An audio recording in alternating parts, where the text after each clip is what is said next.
what we don't know, and there's always someone that knows more than us. I'm a big believer in coaching. I've been coaching pretty much my whole career. Coaching with Tom Ferry right now, as you know, just came back from Scottsdale. Right. Probably 4 or 5 times a year, go to different conventions, try to get in a room with people that know more than I know. Right. But also spend a lot of time mentoring and giving back, and I think you learn from doing that. But there's just so much happening in our industry. It's changing so fast. I think faster than ever right now. Right. So it's just trying to enlighten myself and then come back and bring the team whatever I hear. Also, you're a big content creator. Yeah. Not only selling properties, you've been creating content for a long time. Yeah.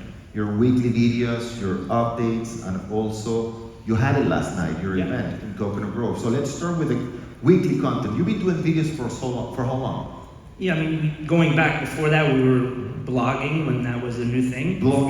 Before, nobody writes anymore, nobody types anymore, right? It's all videos now, but we wrote more than 4,000 blogs about 4,000 blogs. Yeah, about Coconut Grove and the surrounding area. But tell them about the story about the company that went to your office one day. Tomato, I don't know, what is it? Yeah. This is when blogging was in style. So.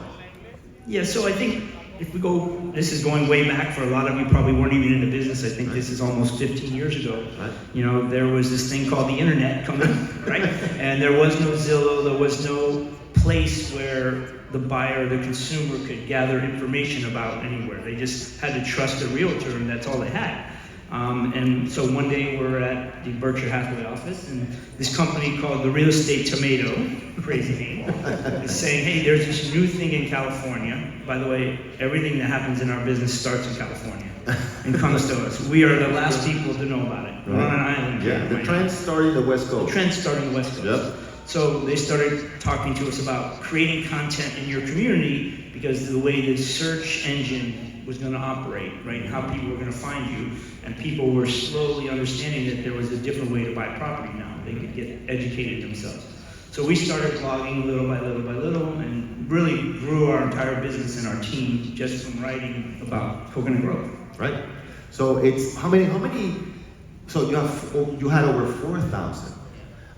You also have the videos. How many videos have you done? Any idea? I mean, probably 1,000 videos by now. Okay. I mean, just doing selfies, professional videos, mixing it up, sitting down doing interviews. It's, the world is really craving content, right?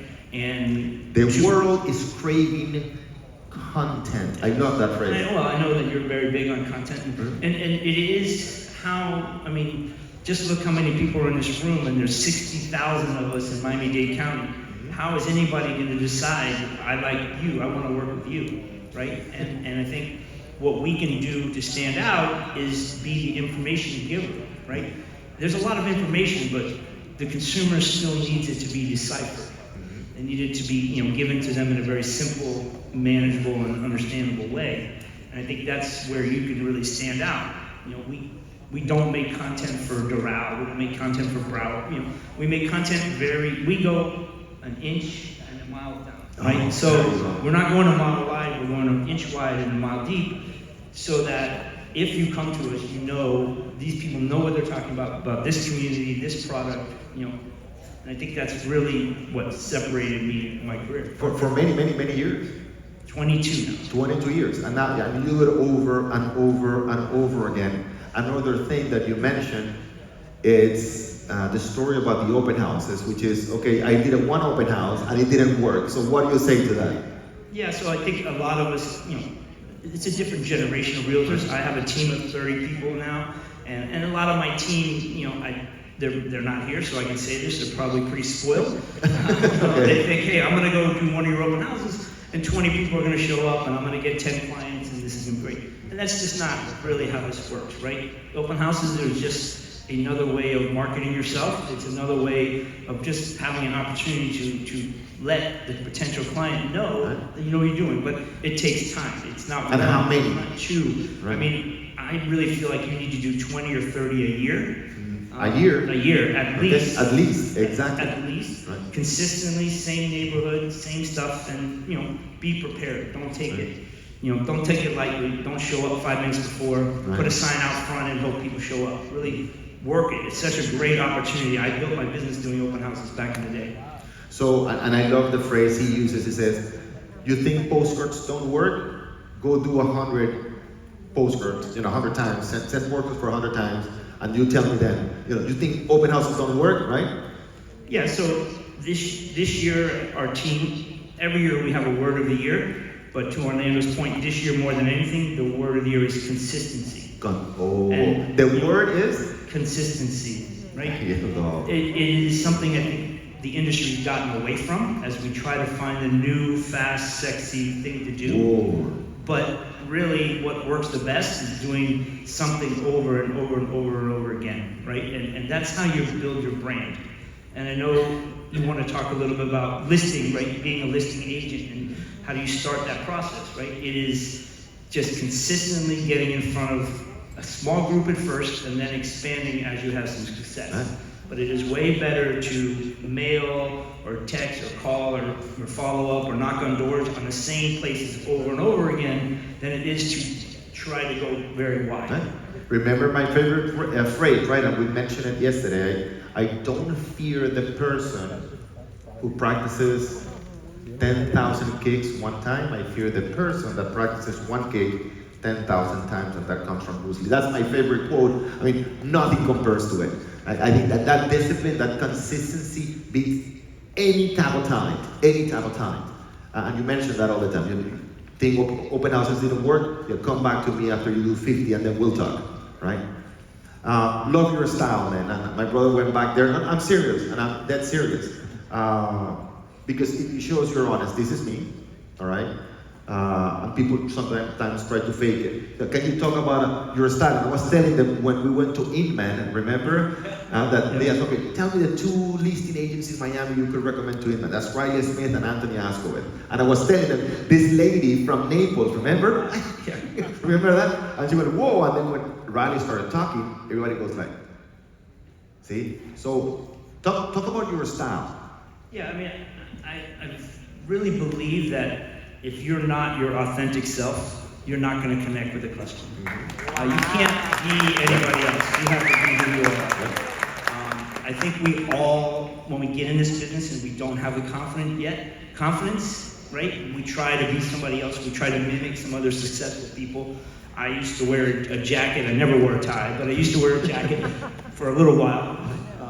And I was uncomfortable. And obviously I work mostly in Coconut Grove. I drive a golf cart. I'm wearing my shorts and flip-flops. It's a very, different environment. You have to maybe dress appropriately for where you are.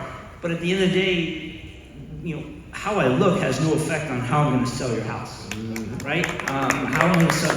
You need to know, and you need to have the ability and the confidence in yourself to express to the client who you are and get to know them. And you can't get to know me if I'm sitting here in a 3-piece suit. I'm so uncomfortable. That's not you. It's not me. And I think so many people, they think this whole fake it till you make it thing, and I just don't believe it works. It's not for everybody. I remember the day I told my wife, honey, I'm going to try something different. I'm not going to wear my suit on my next listing appointment. So there I go, wearing my shorts, my flip-flops. I knock on the door. The guy answers in a 3-piece suit. I'm like, oh boy, this is not going to go well. This is not going to go well. And it's a $2 million house, and he looks me up and down. The first thing he says is, well, you're awfully casual, son.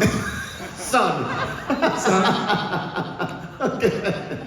Needless to say, I did not get the listing. Someone who wore a 3-piece suit did. But they did not sell the house. 6 months later, they called me back. I wore my shorts again. No more conversation. Sold the house. And that was it. But I do remember going home and telling my wife, honey, I think maybe I made a mistake. You were right. That was 15 years ago. So this has worked out well. But so, yeah, I mean, to your point, just be yourself, right? It's be genuine.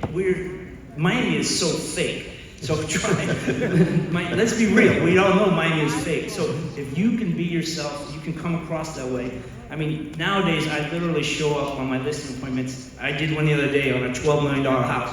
showed up like this. The guy's running out the door to go be a banker. He's like, man, I want your life. I wish I could do that. I could work like this. I could do that. Wow. But we're also seeing Miami becoming more casual, for sure, right? And more comfortable. Look at you, right? You used to have a different look.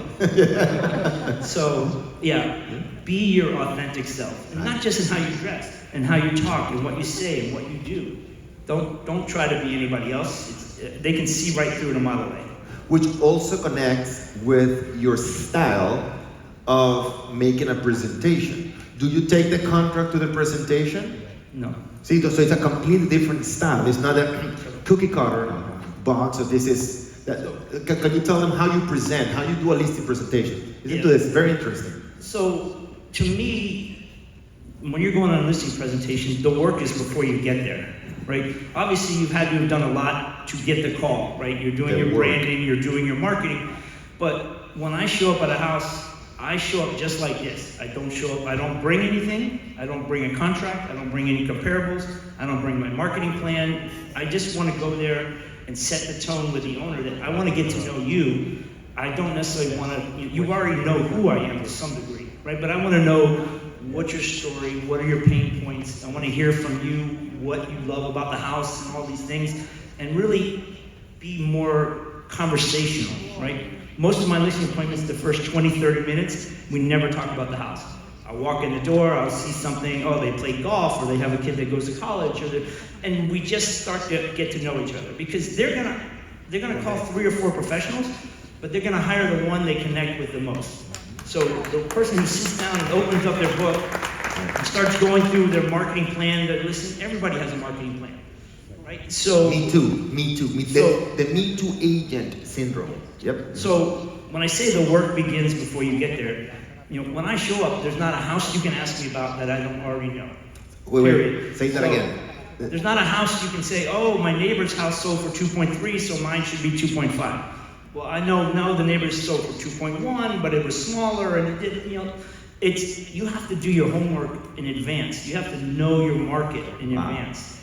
And no matter where you're going, the information is there, and I'm amazed at how few people really study the information. I see my agents going on listing appointments, and they're opening up their CMA, and for the first time talking about a house that the homeowner has probably already been in, knows the house, lives on the same street. So, if you can build the confidence of your inventory and know it, there's nothing like being able to talk about comparables without looking at a piece of paper. Right. Instantly, they know, oh, he knows what he's talking about. Right? If I just open up a book and read the same thing you're reading, what's the value? What's the value there? So I try to do the work before I go, make sure that I bring the value. I try to connect to people that they may or may not have known, other homes I may or may not have sold in the area, and really spend my time getting to know them, their pain points. They'll usually give you a lot of good information if you let them talk. But so many agents just start talking the minute they open the door because they're nervous, they're really important to get this listing, and the more you slow down and listen, the more they're going to give you the right clues as to what to say at the right time. Wow. Let them talk. Excellent. All right, so I want to go with your habits right now. I mean, you're throwing bombs, man, today. Like usual, you're throwing bombs. Very, very good. So, how do you prepare in a daily basis? What do you study? What are your habits? Early in the morning, late at night? Do you block the time? What's your pattern to learning? I'm getting better at that. I wish I could say I win the morning and wake up at 5 o'clock and do all that stuff, but I don't. My kids drag me out of bed so that they're not late to school. So I'm more of a night owl. But once I'm up, I spend about an hour every day going over whatever's happened in the area, in the real estate. So the first thing in the office is, hey, where's the hot sheet? What is sold? I know everything. I know every price decrease in Coconut Grove. I know every sale, who bought it, where they're coming from. That's really, if you don't know your market inside and out, and you can know it today, but it's gonna, as you just heard, it changes overnight. So it has to become a daily habit of looking at your neighborhood, looking at your farm area, looking at your community that you want to work, or if you're in a condo, knowing what's happening in that building. So early morning is learning that. And then we have a lot of team, I have a big team, so I do a lot more non-real estate sales stuff, team meetings and things like that, meeting with the marketing team. And then most of the appointments are in the afternoon. You understand that? Reviewing the market, going over the statistics, the increases, the different properties. An hour, go ahead. Yeah, so, I mean, I'm not prospecting like you guys probably should be prospecting anymore, right? Most of my business, and I only do 10% of our business now, so most of what I do is teaching and training the agents on my team, motivating them. But, got 30 agents on my team. The 10 that do the best show up at the office every day. They show up in the morning, they do their work, they make their calls, they're doing their marketing plan, they're doing all that stuff, and then they're going out on appointments in the afternoon. You just, you need to have a routine. Right. And in my opinion, you need to be in the office. There's so much energy, there's so much to learn in the office. This is a very lonely game if you're working by yourself at home, and you're missing out on hearing so much information. So, and also I think, none of us want to do prospecting. So if you're in an environment where everyone else is doing it, it's generally a little bit easier. So in terms of your habits when we're getting started, tell me one thing, a characteristic or a habit that you developed to become so successful. If you say, okay, this is the one thing that I did that in my opinion made me who I am today as a listing agent. Probably the biggest thing is reading. Reading, there you go. And we share so many books, you and I. Yeah, we share a lot of books. I mean, I read or listen to 52 books a year, one a week. And I've been doing that for years. So I think it's just constantly working on my craft, working on my communication skills, working on understanding psychology of people. There's just so much out there to learn. Yep. Whether you're reading real estate books or health books, or there's just, I think you can never consume enough information. Yep. And then trying to decipher a little piece from each book that I can add into my life or into my business. I think that's probably been the biggest thing, I would say, besides coaching. Yeah. And for those of you who is your first time at the real estate retreat, remember we're also going to show you tomorrow, we have what's called the book club, right? And we read 3 books per quarter. And that's one of the things that most of you, and look at, most of you enjoy the most. And we go over this book, every month we have a new one, we pick it, and then we write in a specific chat the things that we learn. And sometimes I read something, but I don't get the message the same way maybe Adriana gets the message, or Andrea gets the message. Oh wow, they got this message, I didn't see it. I read the same thing, but I didn't see it. So very, very important for those of you who are interested. Remember, we have the book club, all right? Riley, how do you see the real estate market in South Florida today? Difficult.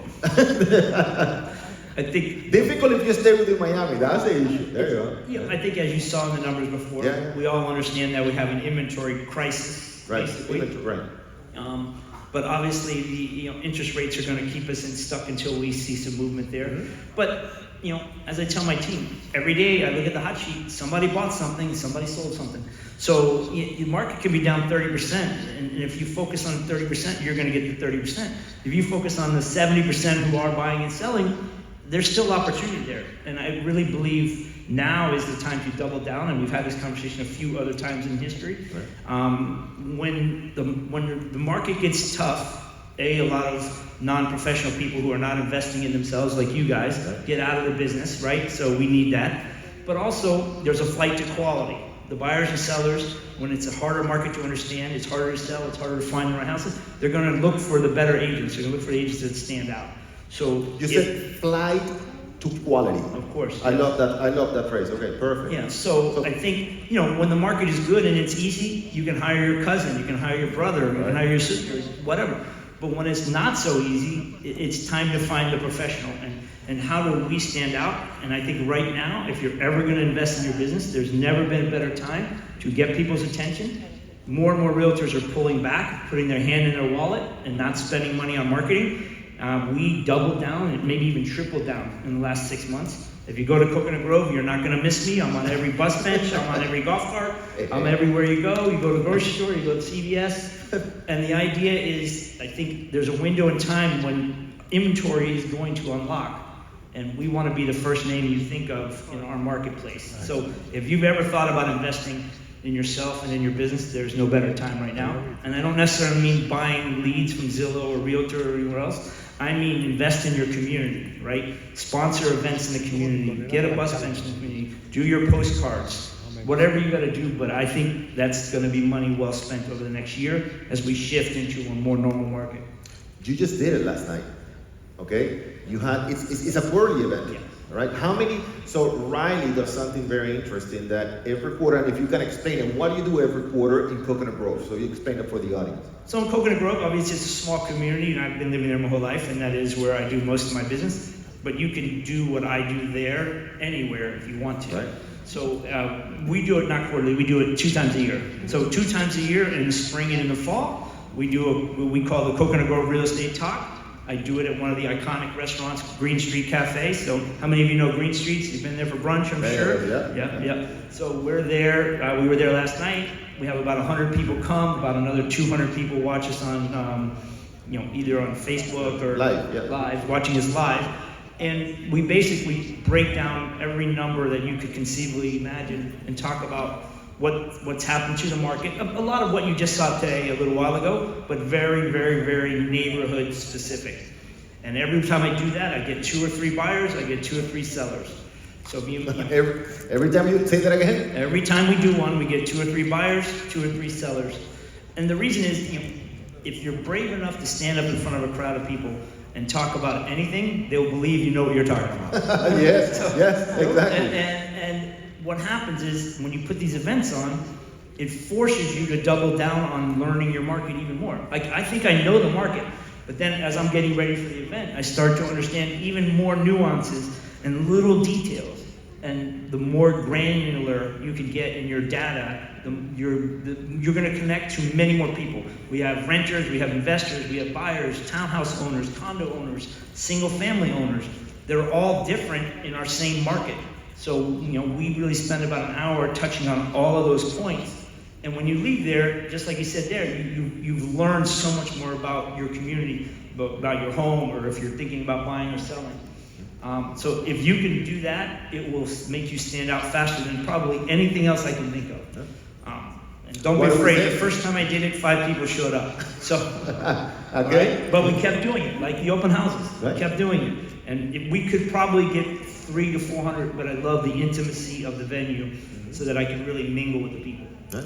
So remember, I love that phrase, if you're brave enough to stand in front of people, right? You'll get business you never imagined. So how many have you done already? I mean, 2 a year for 10 years. So at least 20. And remember, it's what we say about the videos, right? Exactly what he just said about the live presentations. It's not even about how much business you get from it. It's not about the perception of your client about you, right? How it changes that perception, but how it changes you to do the videos, to do the live events, how it's changing you. And I said, because I need to get prepared. Necesito prepararme para este evento en vivo. I have to change this. To your point, we don't sell houses, right? I've never made anybody buy a house. I've never made anybody sell a house. We sell confidence. Right. Right? Yeah. Absolutely. That's what we're selling. Right. You're hiring us, right? Because you want confidence that you can deliver on the right marketing plan to help me sell my house, or you're going to help me find the perfect home, help me get the best price, make sure I don't buy in a bad, whatever it is. So the more you can put yourself in a position where you have to get confident, you have to own your numbers, you have to own your business, the more people are going to respect you and see you and have confidence in you, and then it's going to be easier to find clients. Right. And that event. I have to know my homework. I mean, they're asking me any question. I don't have any notes. There's nothing there. They're looking at the slides, but there's 1,000 questions that makes me be every day preparing. Like he said, I don't prepare the day before. It's every day I'm living it so that I pretty much know it without studying it. Right. And then what those events do for you, right? You have the pre-marketing. I don't even care if nobody shows up. Honestly, because we're marketing it so much before I come. Hey, listen to this guy come talk about real estate in Coconut Grove over and over and over again. Then we have the event and we're streaming it. Then we have the post-marketing of the event. We're blasting the whole event to all of our people. So it's another way to market ourselves. So it's not, hey, I'm #1, just listed, just sold. There you go. that's tired. Nobody wants to hear that anymore. Right. Everybody wants to know who knows their shit, excuse my Right. French. Who knows their Yeah. numbers? Who Right. knows this community or this building, right? Or this niche? I want to work with them. Right. So we're going to talk about this afternoon, the 3 principles. And one of the principles we talk about, don't ever assume that because you know that person and that person is going to buy, that person is going to buy with you. Ever assume that. Got it? Which is what you're saying, right? Oh, because I know this person is going to buy and is going to buy with me. Don't ever, ever, ever assume that, right?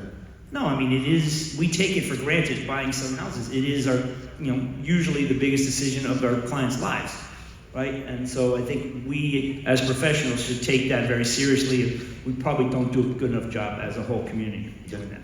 Riley, 2 questions for you. Number 1, what would you say a brand new agent in this room today, the number 1 advice you would give that brand new agent? If you're brand new, I think today, you have to, in my opinion, you should get on a team immediately. My team, any team, I saw Oscar there, find a team. Real estate has gotten so much harder when I started. Absolutely. Right? And there is a massive consolidation happening in our business. We're gonna wake up one day where everybody's on a team. That's gonna happen. You can't go to a listing presentation, you can talk to a buyer. Listen, they travel, and you guys travel. 20, 25 people, do events internationally. It's almost impossible to compete by yourself. Impossible. Yeah. And your ability to learn, right? You don't know what you don't know. And and today, the model has changed so much. When I joined 20 years ago, I went and knocked on the door of Coldwell Banker. Yes, I was paying a 50-50 split, but they gave me advice, marketing, training. They gave me all kinds of help. In today's world, here's your license, there's your desk, don't get me sued, good luck. That's what it looks like when you show up as a new agent. Right. And trying to navigate everything that you have to navigate now, and the fact that our clients have so much information on their fingertips, you can't fool them. So where do I spend my money? Where do I spend my time? Who do I call? What do I say? The contract, I mean, it's overwhelming to a new agent. So I think if you get on a team with good mentorship, which we heard about earlier today, your curve is so much faster. And you know the saying that I always like to say, right? My favorite saying is you work to learn before you work to earn. One more time. So you work to learn before you work to earn. And I think spend some time, don't be in a hurry. This business is a marathon. I'm 22 years doing this. I got a 9-year-old. She's going to be living with me till she's 30. So I got a long time doing this. It's a marathon. It's not a sprint. And the people who really escalate their business fast are the ones I've seen who are not immediately just getting one client and going from one client to a next client to the next client for the rest of their lives.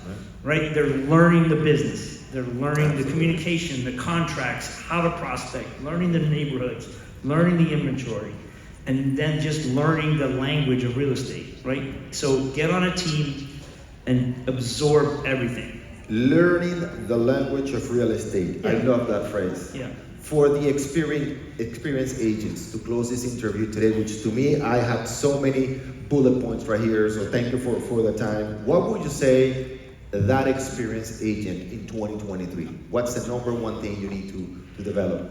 I think the mistake that most experienced agents make and they hit a ceiling is not reinvesting. This is a business, right? When you start out, you're a real estate agent. Yes, you're working, you're chasing a few deals here and there. But when you become a seasoned agent, you start selling 10 million plus consistently, you got to reinvest into yourself. I think if you don't have an assistant, you're out of your mind.